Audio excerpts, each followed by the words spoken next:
तो फिर हम लोग आगे बढ़ते हैं। चलिए नेक्स्ट टॉपिक जो है आपका उसको डालिए और उस पर जो है हम लोग जो है नोट डाउन करें।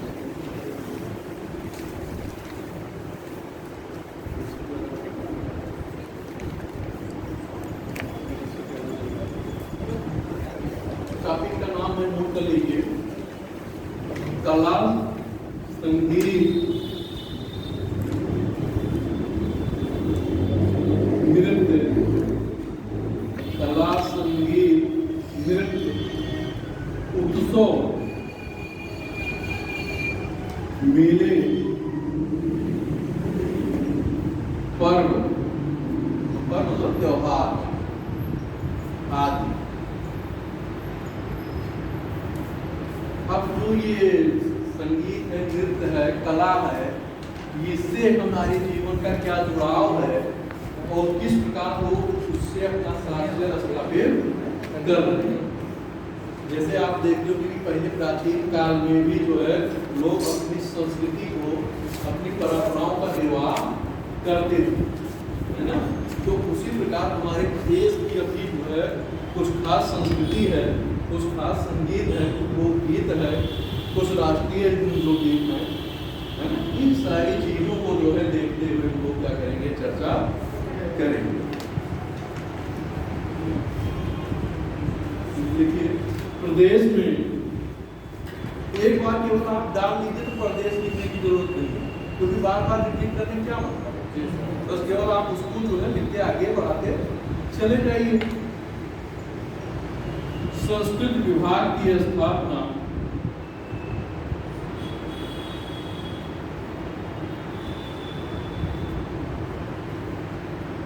1957 ईस्वी में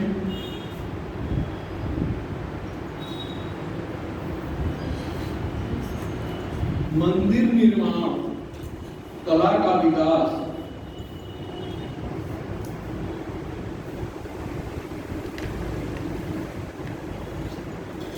गुप्त काल में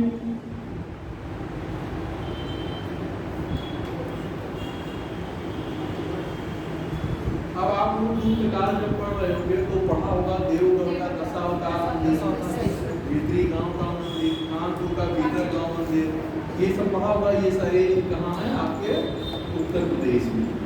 तो इसे लिखाने की कोई जरूरत नहीं।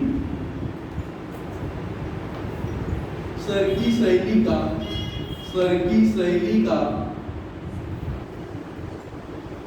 सर्वोत्कृष्ट नमूना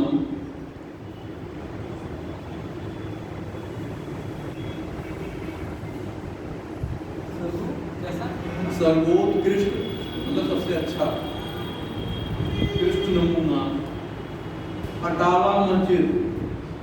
क्वेश्चन कई बार पूछा गया, अटाला मस्जिद ये पूछा गया, अटाला मस्जिद जौनपुर, ब्रैकेट में लिख लीजिएगा जौनपुर।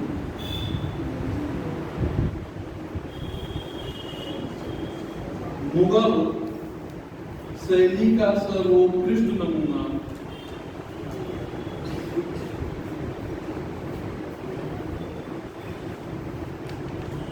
ताजमहल।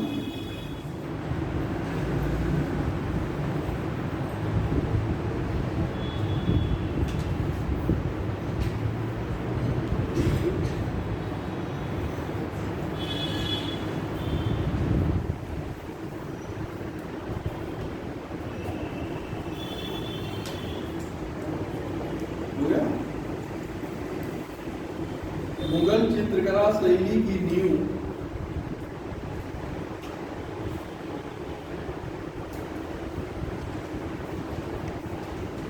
हुमायूं के काल में, हुमायूं के काल में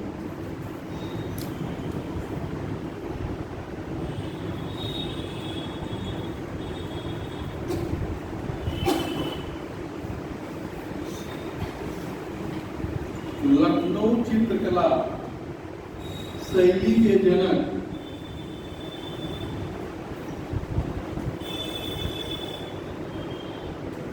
असित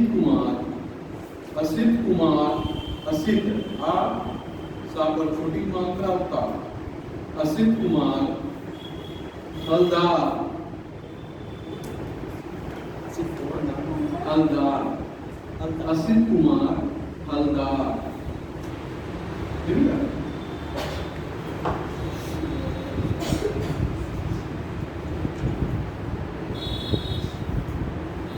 तबला व सितार का आविष्कार, तबला व सितार का आविष्कार अमीर खुसरो ने किया था। क्वेश्चन पूछा गया है, अंडरलाइन कर लीजिएगा। हाँ, अमीर खुसरो।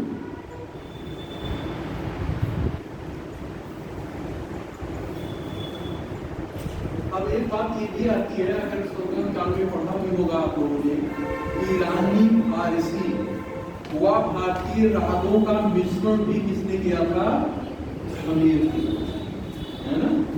तो ये चीजें अगर मुझे लगता है याद ही रहेगी, अगर ना याद हो तो आप लिख भी सकते हो, है ना। ज्यादा पूछता है कि जो है आपका तबला और सितार, ये क्वेश्चन पूछा गया है कई बार, तो पूछ के गति क्या होता है, पूछा ही जाता है। मंदिरों में ये भी क्वेश्चन पूछा गया है, मंदिरों में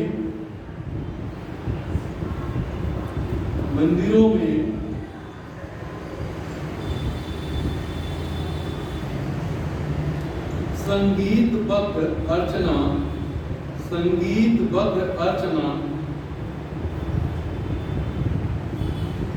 पद्धति की शुरुआत वल्लभाचार्य ने की। भक्ति आंदोलन में आप लोग इन लोगों का नाम पढ़ा होगा, नानक, कबीर, रैदास, रामानुज, शंकराचार्य।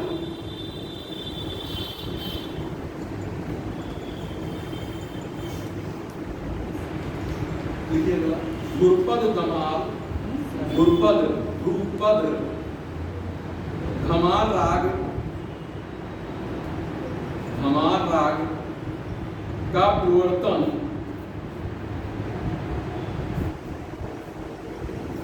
स्वामी हरिदास ने किया, स्वामी हरिदास ने किया। ध्रुपद धमाल राग का स्वामी हरिदास ने किया।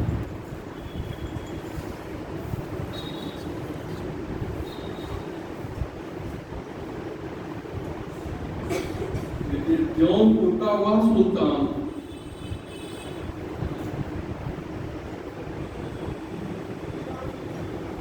वह सुल्तान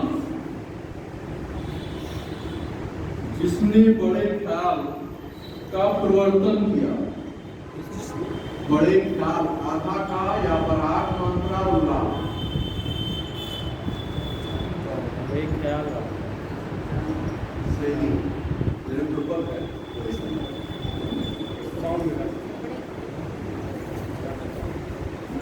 हुसैन सरकी, सुल्तान हुसैन सरकी, सुल्तान हुसैन सरकी। आप लोग पढ़े होंगे इसको, सल्तनत काल में आपको पढ़ाया भी गया होगा। और फिरोज शाह ने जौनपुर शहर की स्थापना की थी, ये भी आपको बताया गया होगा, जौना खा के स्मृति में, है ना।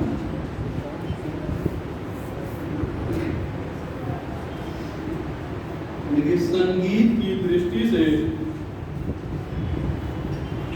लखनऊ घराने का स्वर्ण काल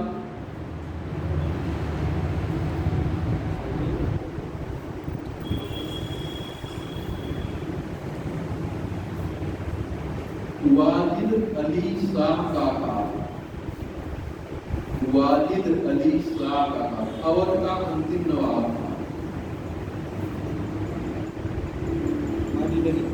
शाह।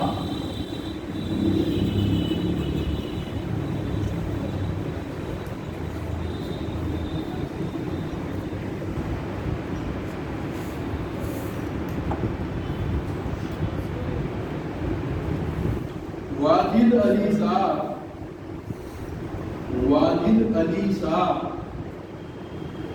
ठुमरी कि बंदिशें तैयार की ठुमरी, ठापर छोटाऊ मात्रा माँ और रापर बड़ी मात्रा ठुमरी की बंदिशें तैयार की अख्तर प्रिया, अख्तर प्रिया उपनाम से, अख्तर प्रिया उपनाम से, अंडरलाइन में लिखेगा अख्तर प्रिया।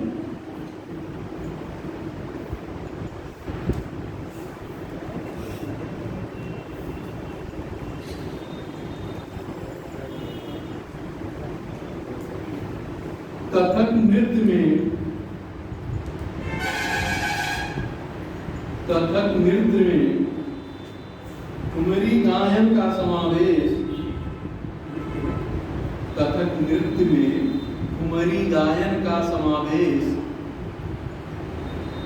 अवध के बिंदा दीन में, बिंदा दीन में,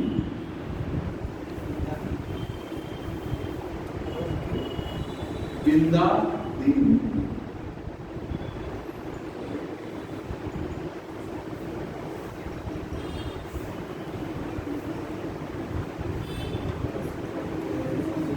सरोद वादन के लिए, सरोद वादन के लिए शाहजहां व इटावा घराना प्रसिद्ध था या प्रसिद्ध है ना। सरोद वादन सरोद वादन शाहजहां व इटावा, मतलब सरोद वादन शाहजहां और इटावा घराना में क्या था, काफी प्रचलित था, काफी प्रसिद्ध था।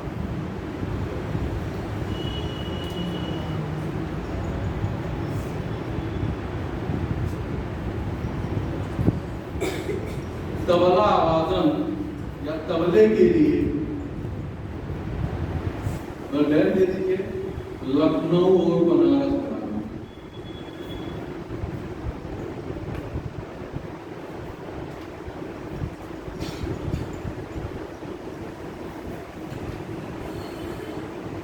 बिस्मिल्लाह खान व मुमताज खान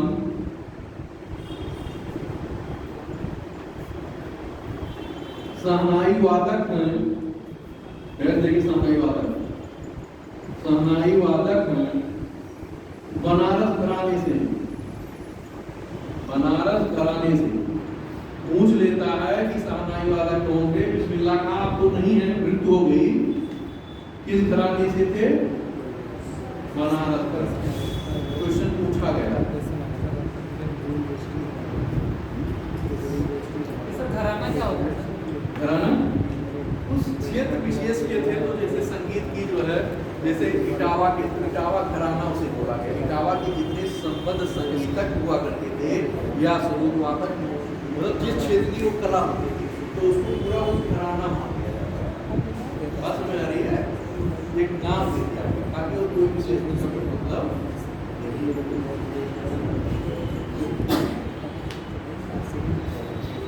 आपके आगे लिख लीजिए।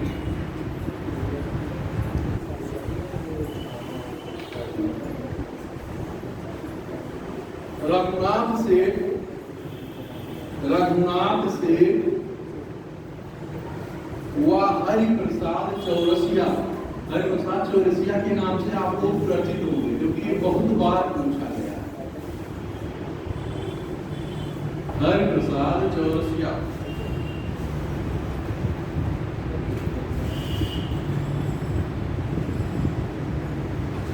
बांसुरी वादक, मतलब बांसुरी बजाना। प्रयागराज, ब्रैकेट में प्रयागराज, ये किससे कहां से संबंधित है, प्रयागराज से।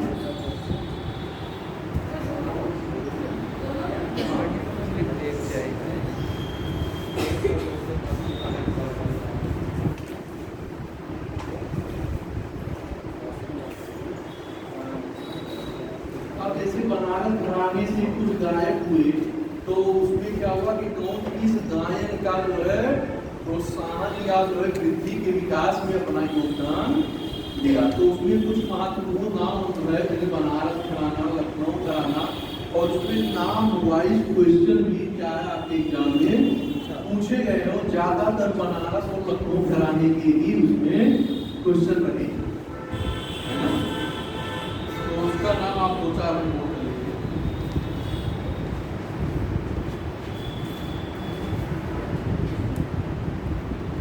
छोटी मैना, छोटी मैना, बड़ी मैना,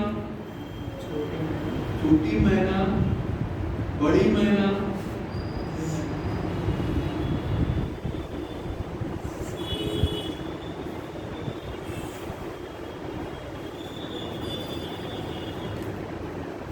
रसूलन बाई, रसूलन बाई,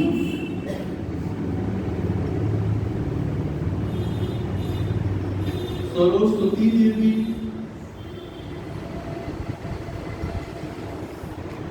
आदि।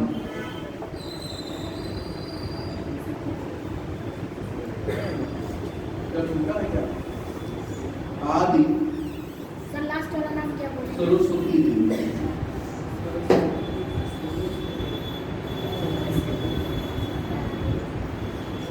विद्या की देवी है सरस्वती, की बात की जा रही है। ठुमरी टप्पा गाई गाई, ठुमरी लिखना ना एक और टप्पा टा आधा पा पापर आग मात्रा, टप्पा गाई गाई गायिका पूछेगा किससे संबंधित है, नाम पूछ लेगा किससे संबंधित है। तो ठुमरी टप्पा को अंडरलाइन कर लीजिएगा। ये ठुमरी को समझ में आ रहा है, टप्पा से उदाहरण तरीका भी जान चली थी उनकी। तबले के साथ गाते हैं उसके बाद भी गाती था इतना मुझे कुछ नहीं हुआ है क्योंकि बच्चों संगीतक को नहीं की सारी और और राग मुझे पता है।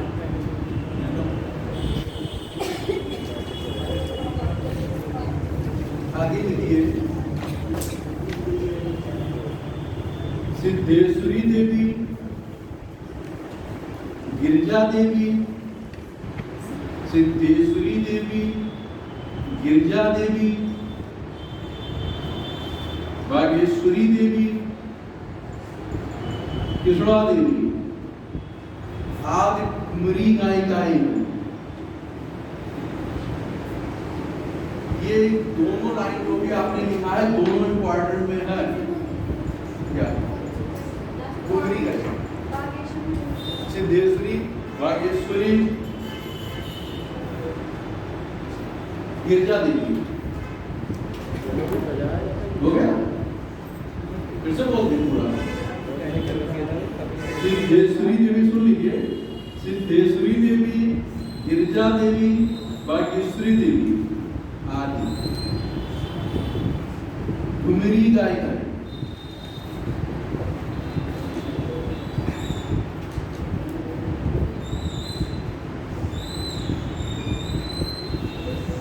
लखनऊ ख्याल गायकी के पितामह, लखनऊ ख्याल लिया था हम मुझे बता देना भैया पराग मानता होगा बोली। लखनऊ ख्याल गायकी के पितामह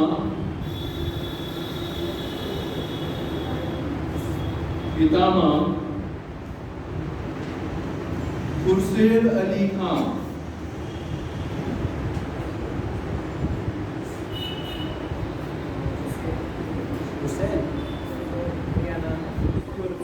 खुर्शीद अली खान,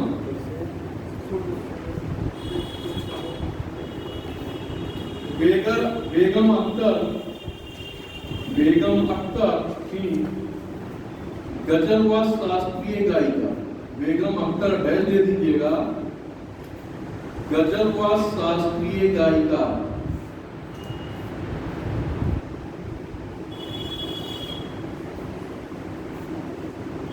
पूछा गया, जो पेपर दे रहे होंगे उनको पता होगा कि ये क्वेश्चन पूछा गया।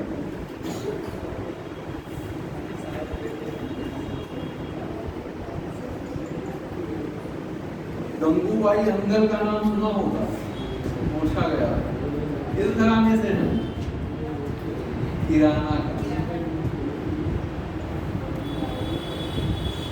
गंगूबाई हंगल, भीमसेन जोशी, उसी में हंगल, हा ऊपर हिंदी गा और ला हंगल, भीमसेन जोशी कहाँ लगा के किराना घराना, क्योंकि घराने से भी पूछता है किस घराने से संबंध थी। राम साहब पंडित राम साहब, लक्ष्मण महाराज, अरे बहुत नाम है, बहुत नाम है। किराना घराना सर क्या है? किराना घराना क्या है? अब मैंने एक बार बताया तो आप हमेशा वही रिपीट कर रहे हैं। फालतू की चीजों में समय मत बर्बाद करिए, है ना। आगे लिखिए, केसरबाई, जानकीबाई, केसरबाई, जानकीबाई उर्फ 56 छुरी, अंडरलाइन करिएगा। आदि गायिकाएं थी प्रयागराज की।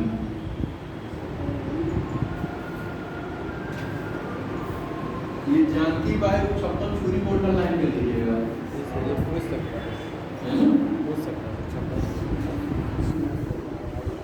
प्रमुख लोकगीत, प्रमुख लोकगीत,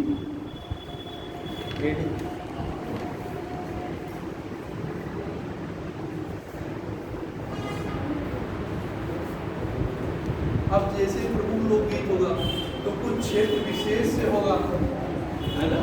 तो जो जो मुख्य है उसकी चर्चा हम लोग करके आपको लिखा भी देंगे। बाकी किताबों में बहुत दिया गया, उसको आपको देख लीजिएगा, ठीक है। जो मेन है कि आपकी परीक्षा के पॉइंट ऑफ व्यू से महत्वपूर्ण है, क्योंकि आप लोग पढ़ेंगे तो हो सकता है महत्वपूर्ण चीजें भी क्या करते हैं छोड़ दें और गैर महत्वपूर्ण चीजों को रख लें।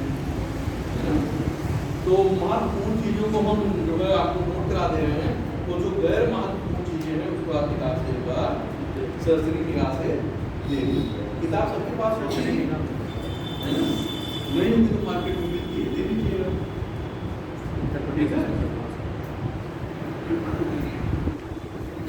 जैसे कजरी है, चौलर है ना, कहरवा है, सोहनी है, ये सब पूर्वांचल से संबंधित लोग हैं। ये सब आपको इससे बहुत अच्छी तरह से परिचित होंगे। कजरी हम सब पता है, उसका कजरी पूछता है, आला पूछता है, ये सब कहाँ क्षेत्र विशेष से क्वेश्चन पूछता है। तो देखिए, बिरहा सामान्यतः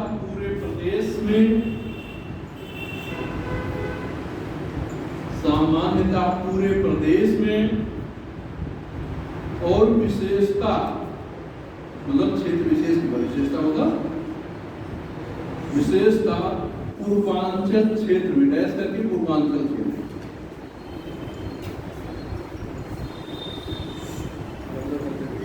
पूर्वांचल। अब क्वेश्चन ये भी पूछ सकता है कि बिरहा कहाँ गाया जाता है, या ऐसा पूछ सकता है कि क्षेत्र में गाया जाता है। दोनों टाइप के क्वेश्चन आपके बन सकते हैं। तो जिस टाइप का क्वेश्चन होगा उस टाइप का आप उत्तर दे दोगे। एक ही लाइन में आपकी दोनों बातें क्लियर। जहां जिस टाइप का क्वेश्चन होगा उस टाइप का आंसर क्या करना है, आपको देना।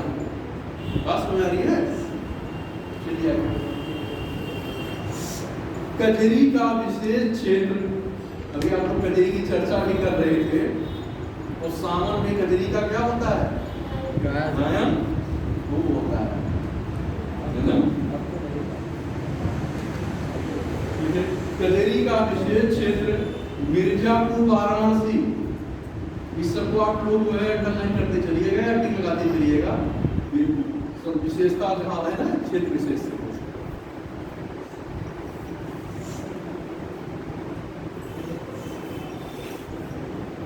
अब जैसे ये है कि रसिया है, झूला है, होली है, ये सब कहाँ होगा? ब्रज क्षेत्र में होगा। रास लीला है, ये सब कहाँ होगा? ब्रज क्षेत्र में होगा। तो इस सब को दिखाने से कोई मतलब ही नहीं है, आप लोग स्वतः ही इसी का अनुमान लगा लोगे। क्या कोई पूछा?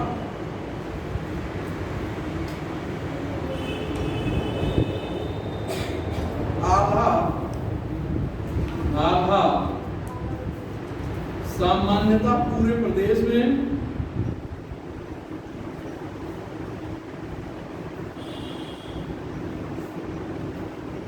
और विशेषतः बुंदेलखंड क्षेत्र में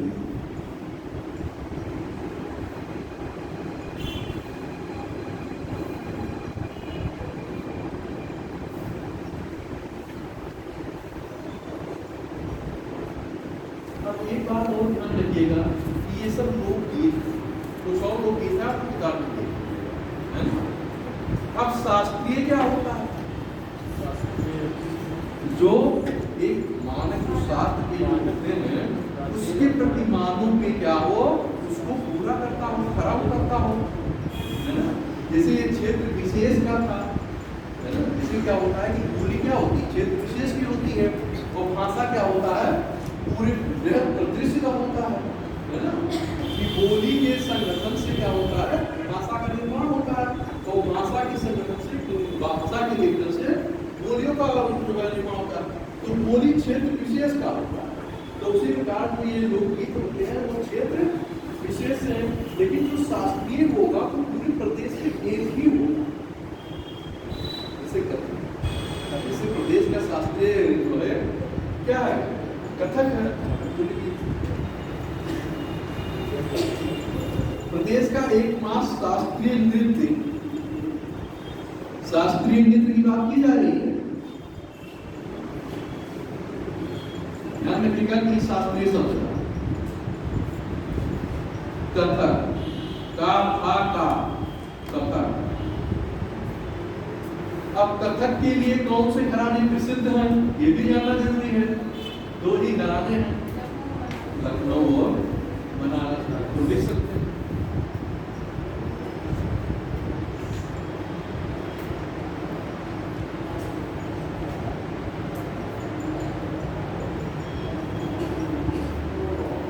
दो चार नाम मैं नोट करा दे रहा हूँ इन घरानों से, बाकी आप लोग देख लीजिएगा।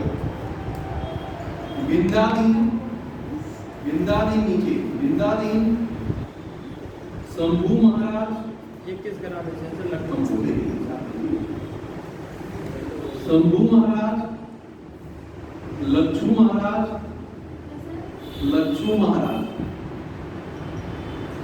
कालका महाराज, उर्मिला शर्मा, शैलजा सिंह,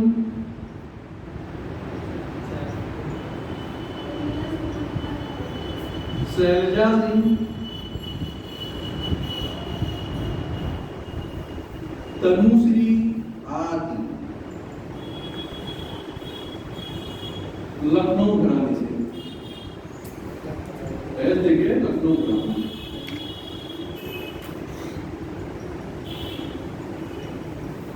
आगे लिखिए पंडित शिवनंदन मिश्र,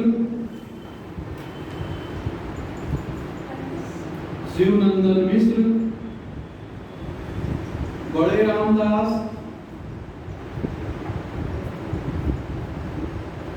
छोटे रामदास,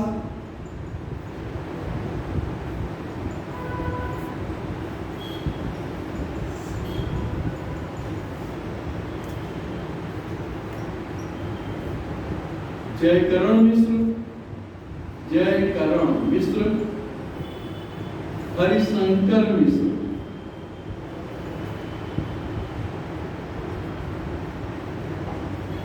बनारस घराने। एक और नाम मिली सितारा देवी। सितारा देवी बहुत पूछा था, सितारा देवी दे दीजिए, अंडरलाइन सितारा देवी के नाम कर लीजिएगा। बनारस घराने। ये सब आपके क्या है, कथक नर्तक है ना। शास्त्रीय जो आपका जो नृत्य है कथक, उसके क्या है, नर्तक।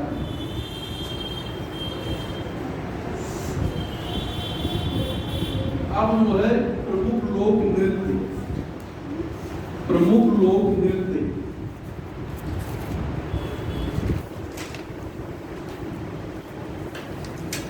आप लिखते चलिएगा, हम बताएंगे कि क्षेत्र से, है ना, नामा लगा लगा के आप लोग लिखते पढ़ते हैं।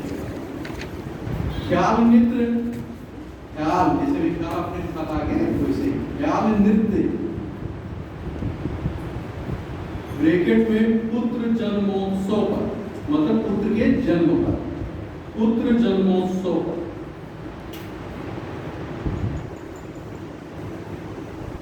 सहरा, सहरा सपराइट मत करना, सहरा फिर आपली लगा करके, सौरा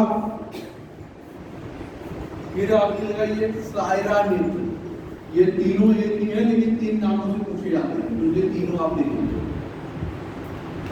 फसल काटते समय, फसल काटते समय।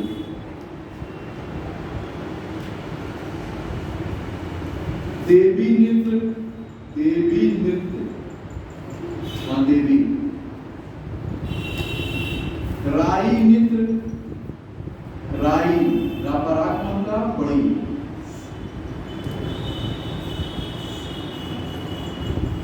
महिलाओं द्वारा जन्माष्टमी का।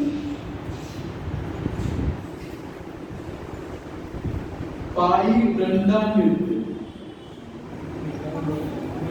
पाई डंडा नृत्य, पहले वाला महिलाओं द्वारा जन्माष्टमी।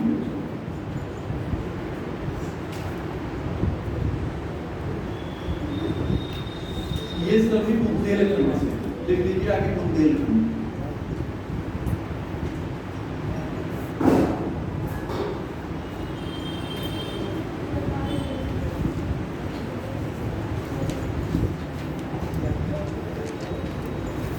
रास नृत्य, मयूर नृत्य, झूला। ऐसे जो है आप लिखते चलिए, नृत्य हमेशा मत लिखिए, जो लिखते चलिए नृत्य बाद में लीजिएगा, अंतिम में तो नृत्य समझ जाएंगे। सम टाइम आपका क्या होगा तो बचेगा लिखने में, तो लिखिए रास नृत्य एक बार लिख लीजिए, उसके बाद अंतिम में लिख लीजिए। मयूर, मयूर नृत्य, झूला नृत्य, हम बोल रहे हैं आपको थोड़ी चरकुला, चरकुला, चार रा का पर छुटाओ मानता, लापर आप मानता है, चरकुला। चरकुला में ब्रैकेट में लिखिएगा 108 दीपों का पिंजरा, या पिंजरा जो बोलते हैं आप, है ना, या चरकुला सिर पर रखकर, चरकुला सिर पर रखकर महिलाओं द्वारा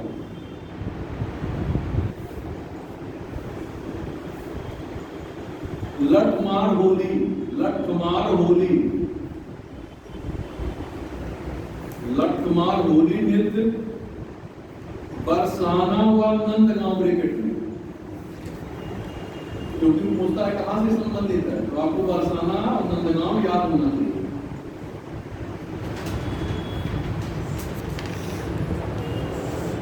अब इन सभी के सामने आपके ब्रज क्षेत्र, सभी के सामने लिख लीजिए, जो लिखाया है उसके सामने ब्रज क्षेत्र, ये सब ब्रज क्षेत्र से जाना है, संबंधित है।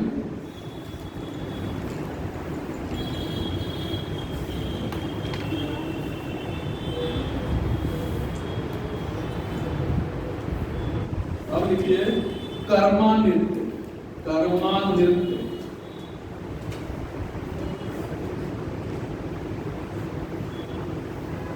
जनजातीय समाज,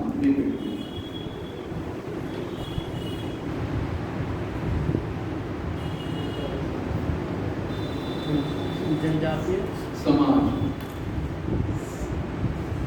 मिर्जापुर सोनभद्र जिले।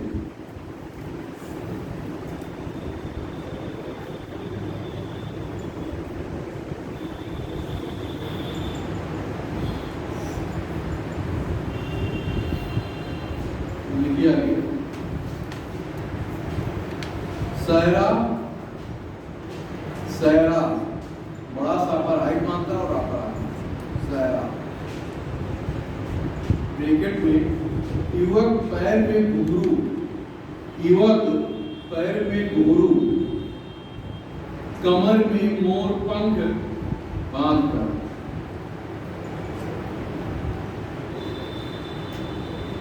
मिर्जापुर सोनभद्र,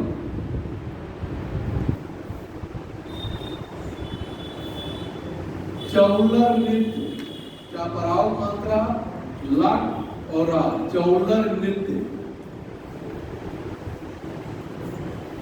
ब्रैकेट में अच्छी वर्षा व फसल है, मिर्जापुर सोनभद्र।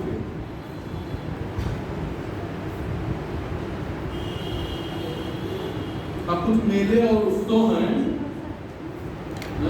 वर्षा व फसल के लिए, है ना। ब्रैकेट बंद, मिर्जापुर सोनभद्र। अब आपको ये देखना है कि कुछ प्रमुख लोक नाट्य हैं, जैसे रामलीला, राम, है ना, नौटंकी, ये सब। तो ये सारी चीजें आपको भली भांति परिचित हैं, तो इस पर कुछ करने की जरूरत नहीं है। अब हम कुछ प्रमुख मेले और उत्सव से संबंधित क्वेश्चन आके परीक्षा में पूछे जाते हैं, उसमें हम लोग क्या करेंगे, चर्चा करेंगे। जैसे कुंभ मेला, महाकुंभ मेला और फिर कुंभ, अर्ध कुंभ। तो महाकुंभ का मतलब होता है 12 साल। महाकुंभ का मतलब 12 साल। ये कहाँ कहाँ होता है आपके भारत में?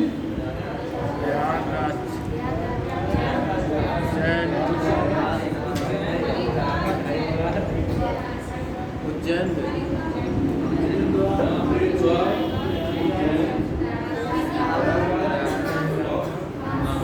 नासिक, महाराष्ट्र। चारों जगह 4 नदियां हैं, चारों नदियों के तटों पे क्या हो रहा है, आपका महाकुंभ जो है 3 साल मतलब 12 साल क्या आ रहा है, एक स्थान का नंबर। जैसे आप हरिद्वार कह रही है, तो वहाँ क्या हो रहा है, गंगा और प्रयागराज में गंगा यमुना सरस्वती का संगम हो रहा है। जबकि सरस्वती दिखाई नहीं पड़ती, हल्का सा पानी निकल के क्या होता है, हल्का सा हल्का पानी निकल के निकल जाता है, लेकिन स्पष्ट बहुत नहीं हो पाता है ना। फिर आप उज्जैन, मध्य प्रदेश में क्षिप्रा नदी, क्षिप्रा नदी के तट पर वहां पे होता है। तो फिर जो है आपका नासिक में गोदावरी नदी के तट पर जो है आपका ये कुंभ मेला का आयोजन किया गया। और 6 वर्ष में होता है, और हर साल आप जानते हैं कि प्रयाग के 5 बार जो है मेला जो संगम में होता है, जनवरी लास्ट में वो होता है ना। तो एक चीज आपका ये क्लियर हो गया। इसे आप चाहे तो लिखे, या तो हमें लगता है कि आप सभी लोग जानते हो, तो नहीं लिखे तब भी काम चल जाएगा, लिखना चाहे तब भी आप लिख सकते हैं।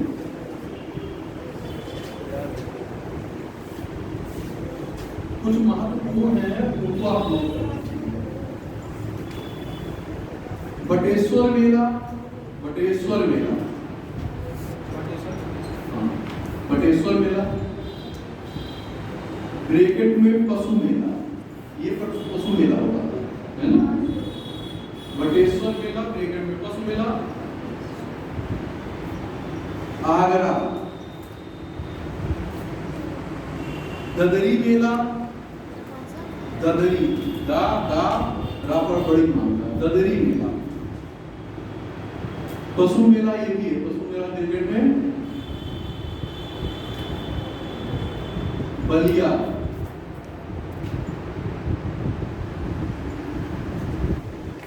नौचंदी मेला, नौचंदी मेरठ।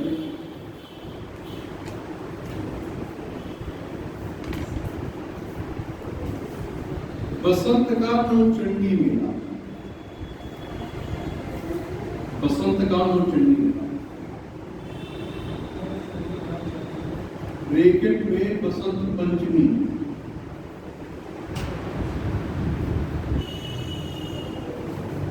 लखनऊ।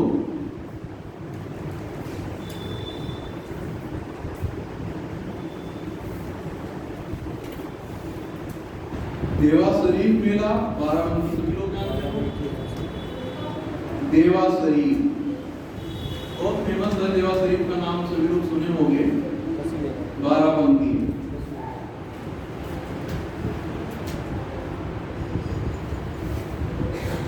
सैयद सालार मेला बहराइच। नोट करना चाहो लिख सकते हो, पूछा गया क्वेश्चन है। सालार देवा शरीफ भी पूछा गया, ये भी पूछा गया है ना। सैयद के बाद क्या? सैयद सालार मेला, सैयद सालार बहराइच।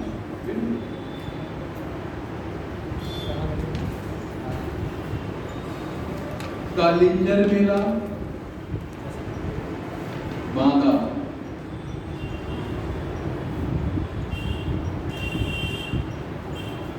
नक कटैया मेला, ना का फिर का फिर टा फिर अपरायिक मात्रा या पर आक मात्रा, नक कटैया मेला ब्रैकेट में दशहरा। चेतगंज वाराणसी, चेतगंज वाराणसी।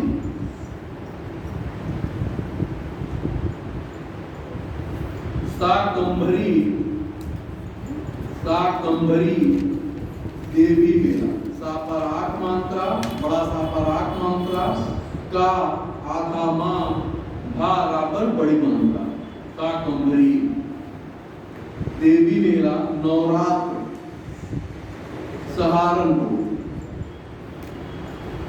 जो मैं लिखा रहा हूं ये सब इंपॉर्टेंट है।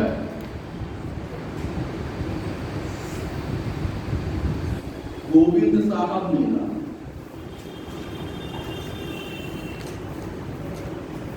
अम्बेडकर मेला,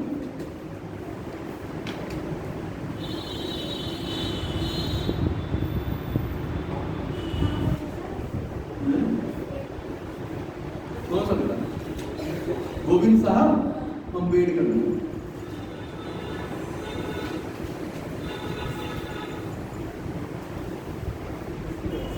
ध्रुपद मेला, ध्रुपद मेला वृंदावन व वाराणसी।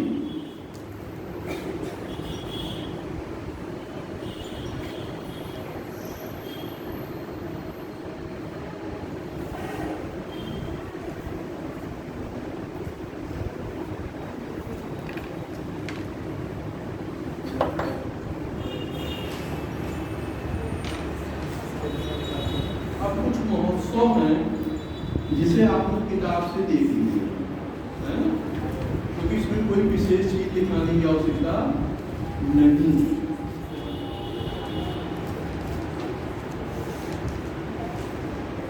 पर्व है तो हिंदू के पर्व क्या, मुस्लिम के पर्व ये भी आप लोग देख लीजिएगा किताब से, ठीक है।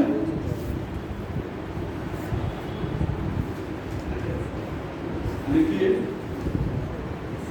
टीवी सेवा की शुरुआत, टीवी टेलीविजन टीवी सेवा की शुरुआत 1975 में लखनऊ से।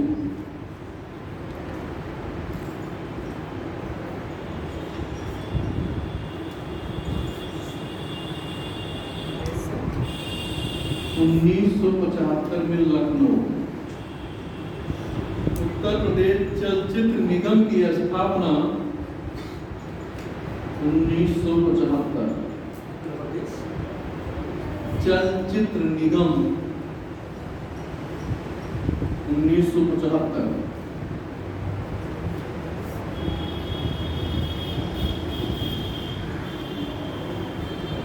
राज्य में कुल दूरदर्शन केंद्र 3।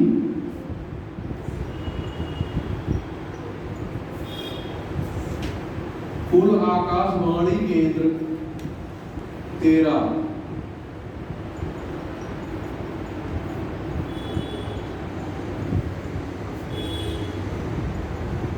लिखिए सभी लोग। अब हम लोग उस दिन राजकीय भाषा में चर्चा किए थे कि हिंदी का शुरू स्वीकार की गई और उर्दू कब की गई। तो उसको लिखवाने की कोई जरूरत तो है नहीं। और राष्ट्रीय भाषा के रूप में आप 1968 से जानते हैं कि हिंदी को स्वीकार किया गया है इसमें कार्यालयों के प्रयोग के लिए। तो इसको नोट कराने की जरूरत नहीं है, आप एक बार नोट ऑलरेडी कर चुके हैं, तो इसको दोबारा में क्या। तो आइए लोग आगे काफी पेटर्स में आगे देखते हैं।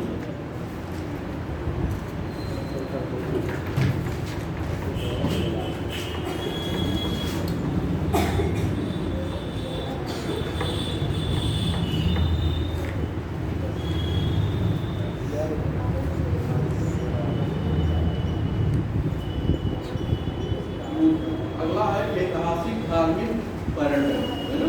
बता दीजिए प्रमुख ऐतिहासिक धार्मिक स्थल व पर्यटन।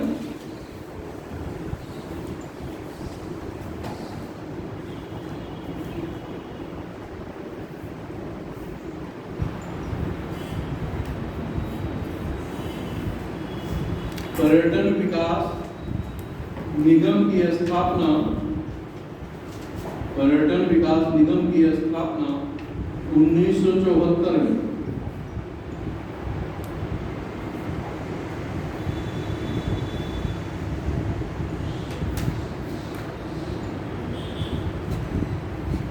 पर्यटन दिवस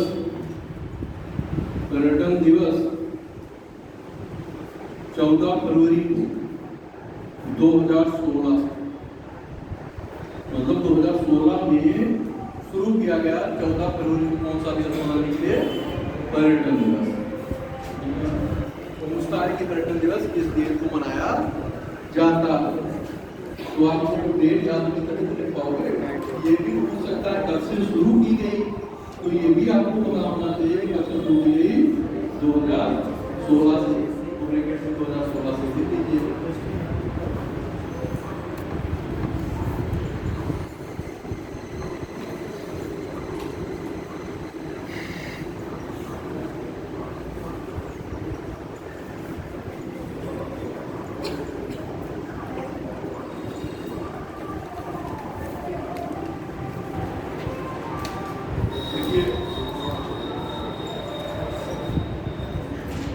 नई पर्यटन नीति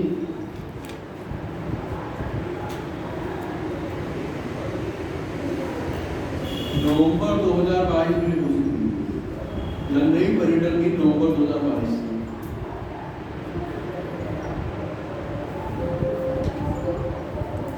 2022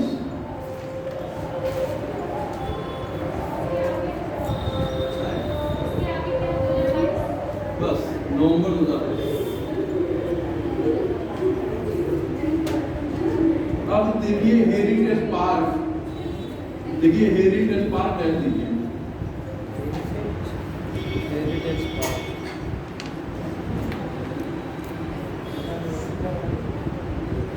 क्या बोले? हेरिटेज पार्क के रूप में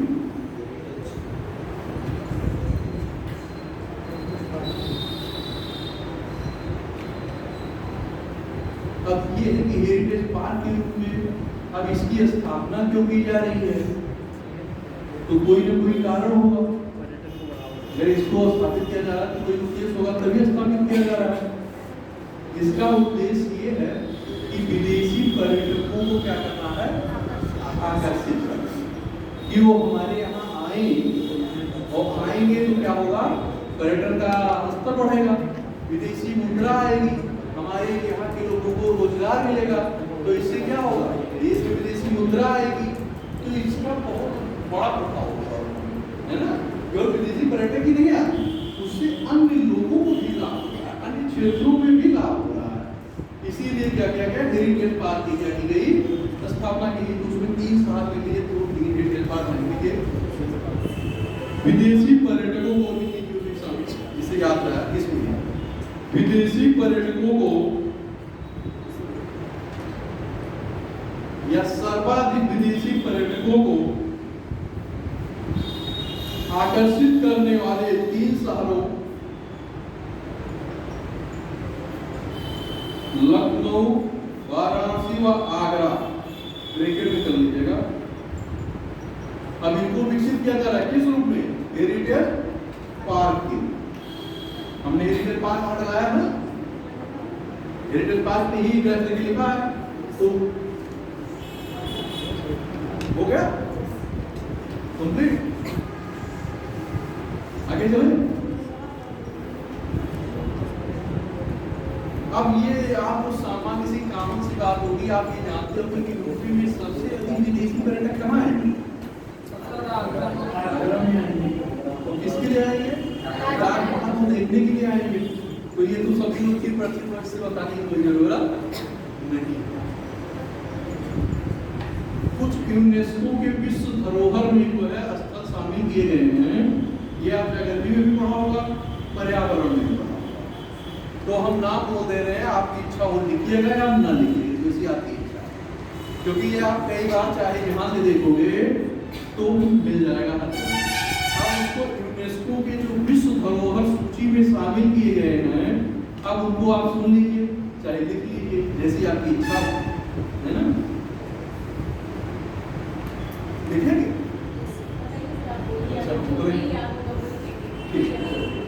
ताजमहल, आगरा का किला, फतेहपुर सीकरी,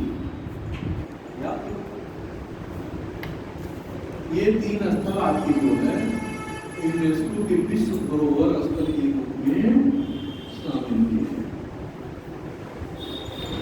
अब आपका ताजमहल और आगरा का किला 1983 में किया गया था, और फतेहपुर सीकरी जो है 1986 में।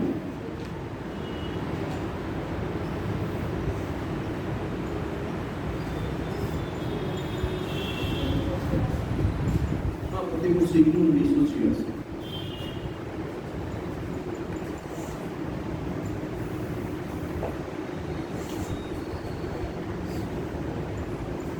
बाकी आप लोग ये देख लीजिए कौन पे कौन ज्यादा पर्यटक आते हैं, क्या आते हैं, सब आप देख लीजिएगा, है ना, क्योंकि मेन चीजें जो है आपकी हो जाएगी।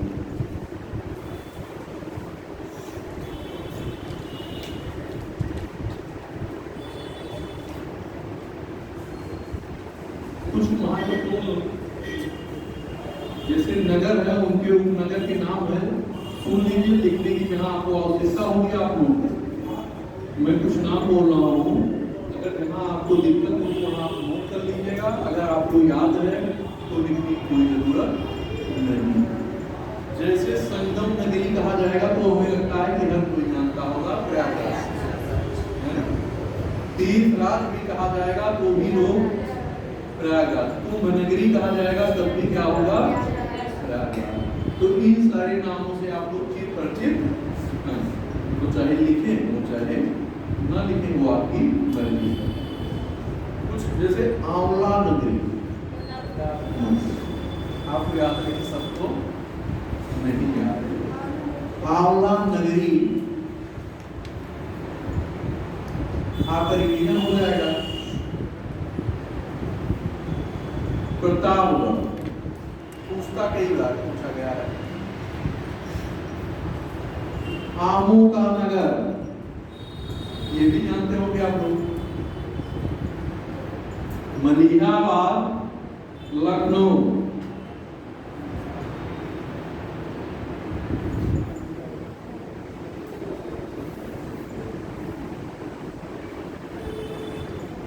अभी पीछे हम लोग चर्चा किए थे लेदर सिटी, दो का सिटी, और भारत का मानचेस्टर, पूर्वोत्तर भारत का मानचेस्टर, ये सब कहाँ है? तो इसकी चर्चा की गई है, चाहे आप लिखें या ना लिखें। अब लिखिए, इसको लिख लीजिएगा, जो अब चल रहे हैं इसको छोड़िएगा नहीं, लिख लीजिएगा। 88,000 ऋषियों की तपोभूमि, 88,000 ऋषियों की तपोभूमि, कामा लगाइएगा। 30,000 तीर्थों का स्थान,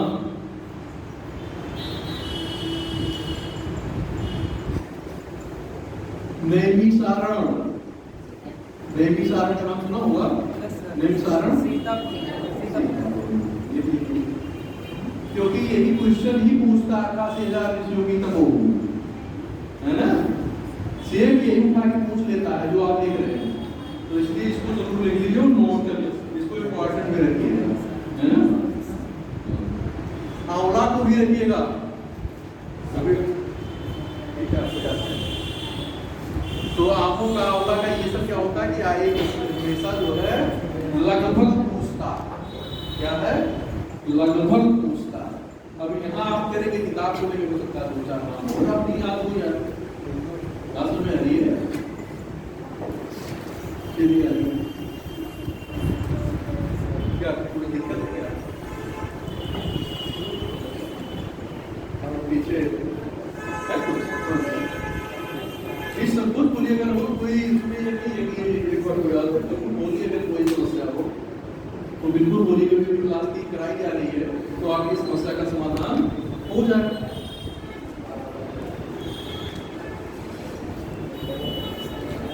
आगे बढ़िए। कैंची नगर कामा लगा के क्रांति नगर 1857 का विद्रोह कहाँ से शुरू हुआ था? मेरठ से। और कैंची नगर में आपका क्या है? मेरठ को लिख लीजिए।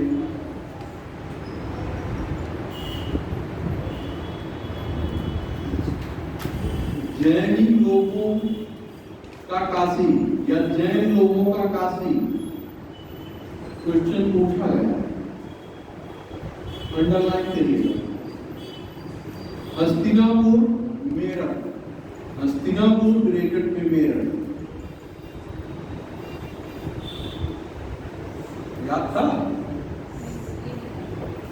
अंडरलाइन करिए।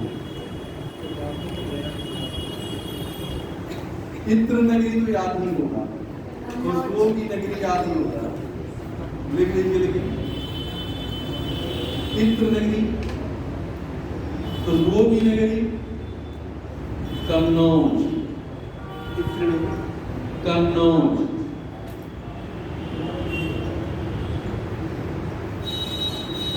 धान का कटोरा, धान का कटोरा कहाँ है? चंदौली।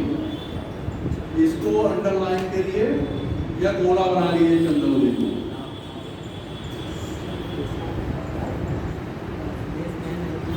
चाकुओं का नगर, तो चाकू का नगर तो सब जानते ही हो, रामपुरी चाकू बहुत फेमस है, तो रामपुर ले लीजिए। ताज नगरी, पेठा नगरी सब पता है, तो लिखने की जरूरत नहीं है। आगरा का पेठा, आगरा का पेठा और आगरा की ताज नगरी भी फेमस है। लड्डू नगरी, लड्डू नगरी मतलब लड्डू का नगर कहाँ है? लड्डू नगरी। संडीला हरदोई,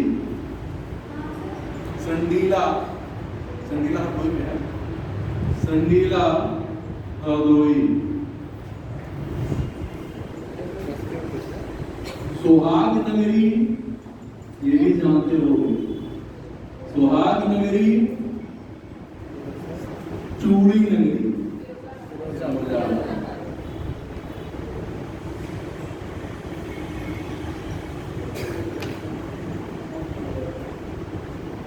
हींग व गुलाल नगरी, हींग दाल में आप जो है लगाते हैं तड़का वड़का में, मसाला सब्जी में, वही हींग की बात की जा रही है। हींग व गुलाल, होली के समय आप लोग गुलाल लगाते हैं ना, तो उसी गुलाल की बात की जा रही है। हाथरस, हाथरस जिला है ना, हाथरस।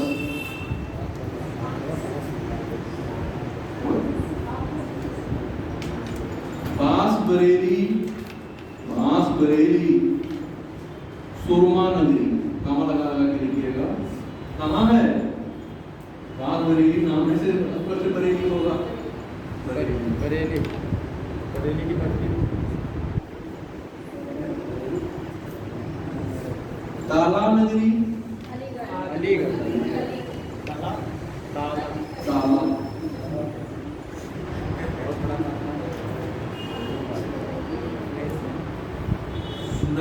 का शहर बागों तक, ये सब सिरादी है। तो ये सिराज ये हिंद भी पता होगा जो पूर्व का सिराज, तो ये भी लिखने की कोई जरूरत नहीं। कुछ पुराने नगरों के नाम हैं तो उनको आप किताब में देख लीजिएगा कि पुराने नाम क्या थे और नए नाम क्या होगा। जैसे लक्ष्मणवती है ना, लखनपुर, ये सब कहाँ के थे? लखनऊ के थे। तो ऐसे अन्य नाम भी दिए गए हैं, तो उनको आप लोग किताब में देख लीजिएगा। ठीक है, आगे हम लोग अगले टॉपिक पे चल रहे हैं। ऐसा तो नहीं कि जल्दी तेज है, ठीक है।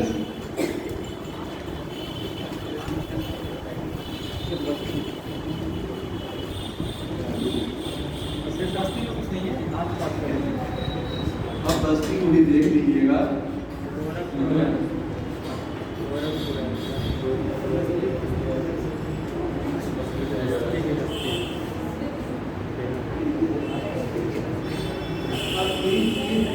शिक्षा, साहित्य और जो है पत्र पत्रिकाएं हैं, तो इसमें कुछ इम्पोर्टेंट पत्र हैं। जैसे पहला पत्र प्रदेश से निकलने वाला कौन सा था, ये पूछता है।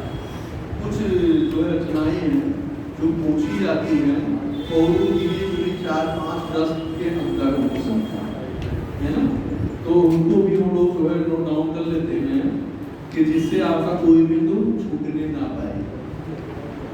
कोशिश तो पूरी है हमारी कि कुछ एक भी चीजें छूटने ना पाए, है ना।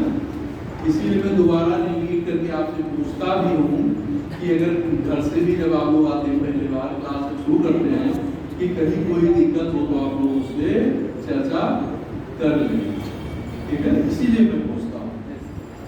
तो चलिए, शिक्षा साहित्य डाल दीजिए। शिक्षा साहित्य एवं पत्र पत्रिकाएं।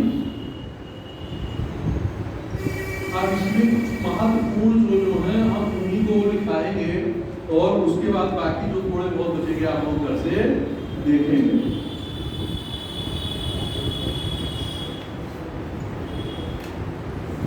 अब जैसे अभी आप देख रहे हैं कि शिक्षा सेवा चयन आयोग का गठन अभी उत्तर प्रदेश में हालिया में हुआ।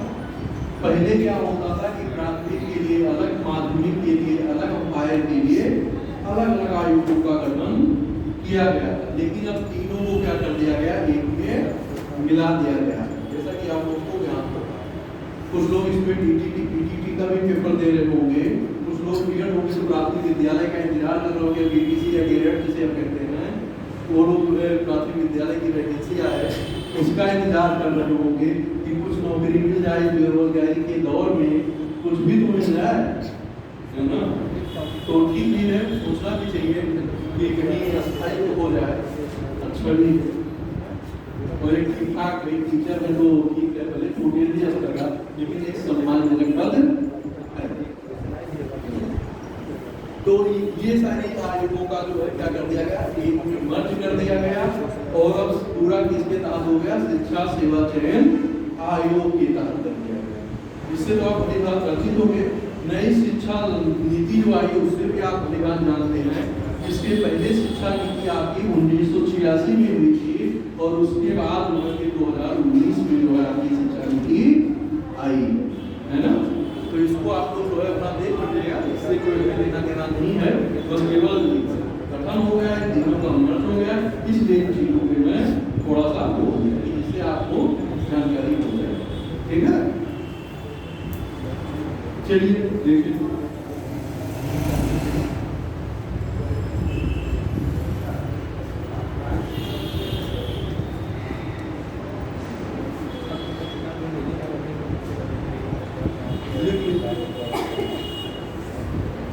सर्व शिक्षा अभियान।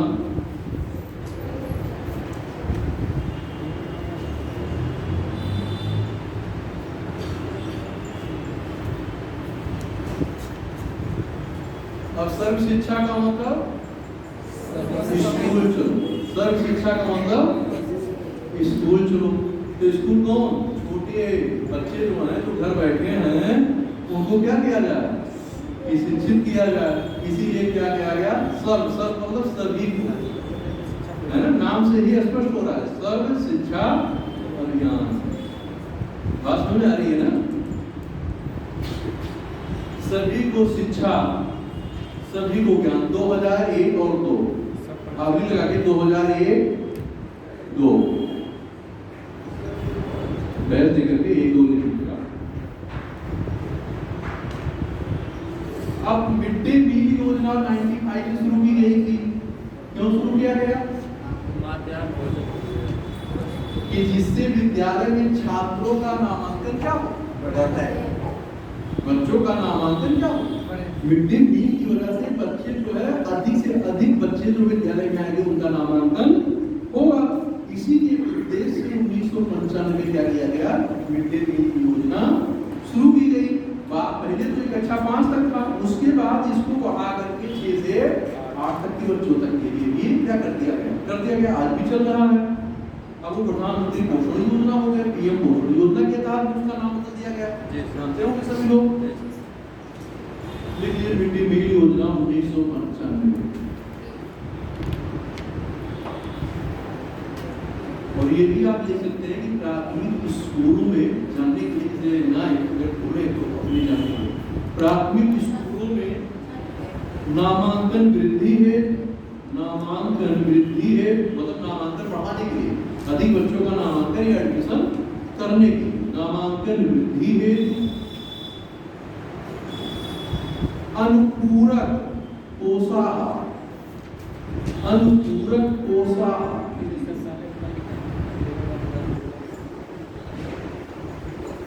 ये उद्देश्य को लेकर के मिड डे मील योजना की 95 में शुरू की। बात समझ आ रही है ना? अब आपको उद्देश्य भी क्लियर हो गया, आगे चलिए। अब पहले मिड डे मील में सूखा फूड दिया जाता था, राशन दिया जाता था। फिर 2004 से क्या हो गया कि स्कूल में ही खाना बनने लगा और पकाया भोजन क्या हो गया, बच्चों को वितरित किया जाने लगा, है ना? चले आगे।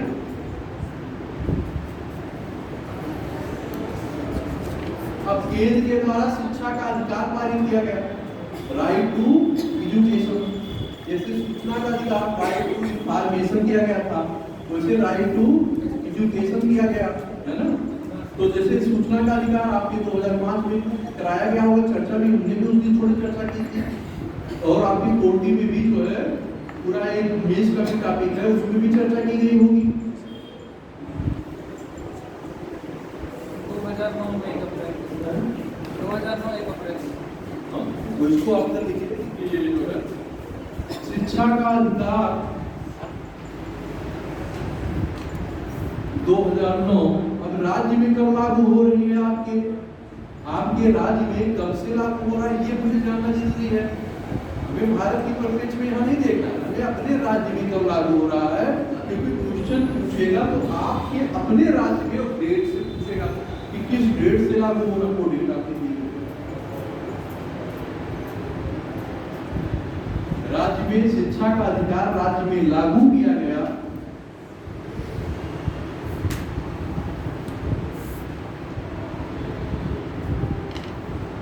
26 जुलाई 2011।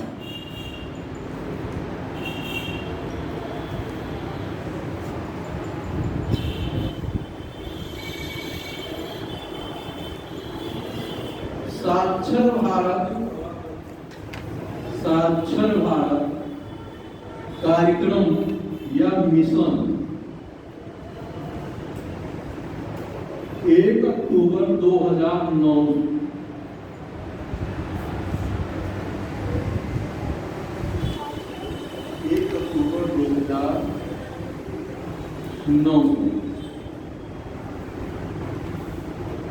अब आपके राज्य में कुछ विश्वविद्यालय केंद्रीय है, कुछ राज्य है, तो उसको आप लोग किताब से अपने देख लीजिएगा।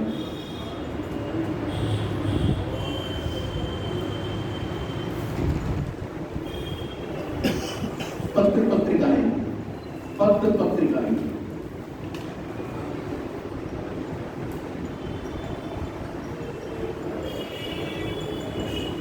प्रदेश से निकलने वाला पहला साप्ताहिक हिंदी दैनिक पत्र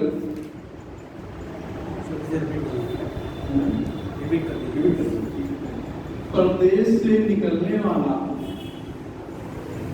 पहला साप्ताहिक हिंदी दैनिक पत्र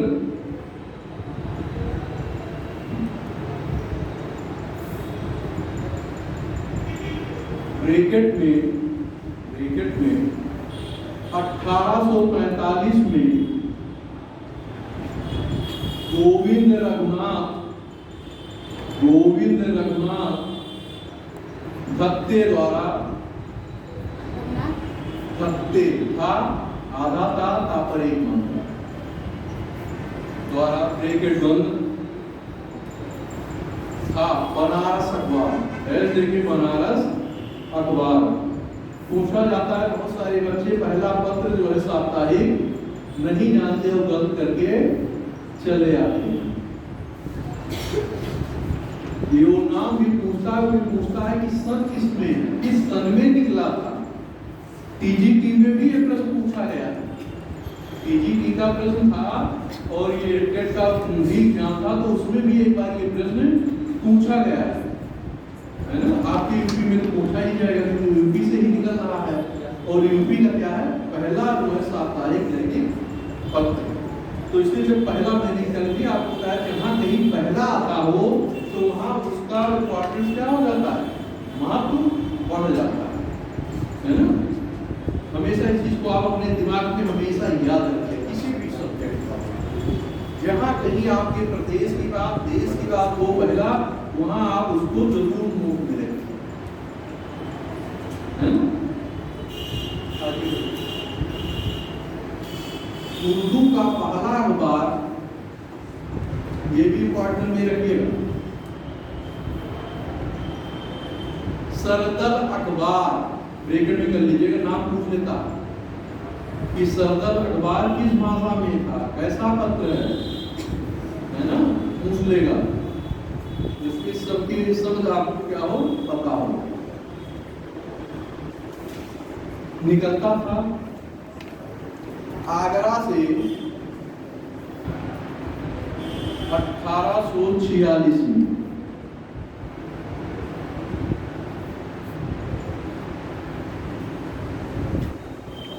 कवि वचन सुधा मासिक पत्रिका 1867 ब्रैकेट में के संपादक भारतेंदु हरिश्चंद्र, ये भी पूछा गया है। बाकी जो है अभ्युदय, नागतीर्थ, ये सब मतलब मोहन मालवीय के हैं, ये सब आप किताब में देख लीजिए। अभ्युदय भी पूछा गया है, अभ्युदय मदन मोहन मालवीय।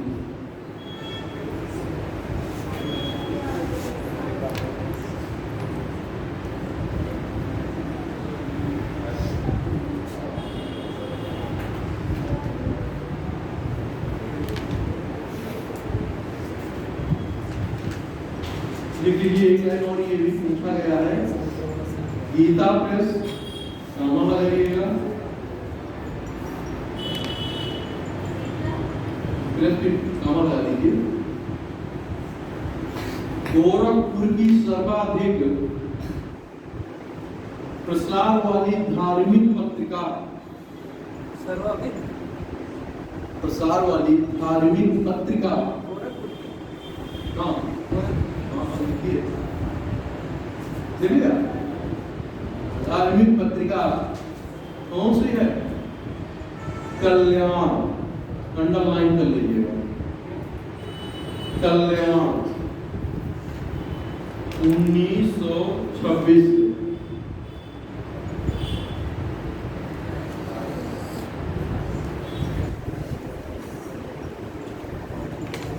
आज दैनिक, आज समाचार पत्र आता है ना, पत्र सर्वप्रथम शुरू हुआ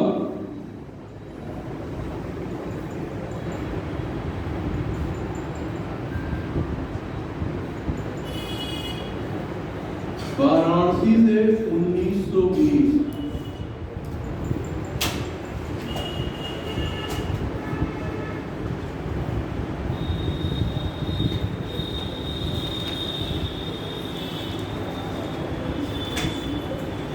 कानपुर से निकलने वाली, इसको इतिहास में भी पढ़ा गया होगा मॉडर्न इंडिया में, लेकिन यहां भी नोट कर लीजिए। कानपुर से निकलने वाली प्रसिद्ध पत्रिका प्रताप 1910 ब्रैकेट में 1910 के संपादक थे। कानपुर से निकलने वाली प्रसिद्ध पत्रिका प्रताप 1910 के संपादक गणेश शंकर विद्यार्थी अड़गला इंद्रिया।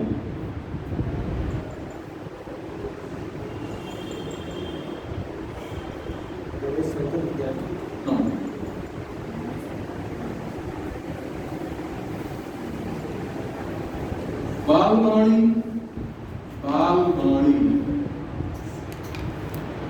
ब्रैकेट में द्विमासी।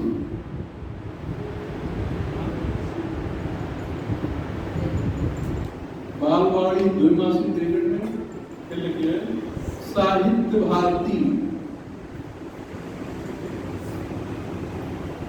त्रैमासी मतलब 3 माह निकलती है उत्तर प्रदेश हिंदी संस्थान से। उत्तर प्रदेश हिंदी संस्थान से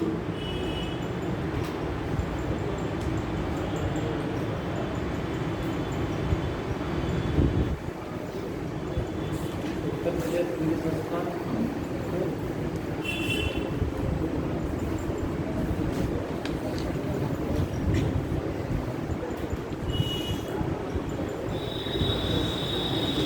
अब हम लोग अगला टॉपिक शुरू करेंगे।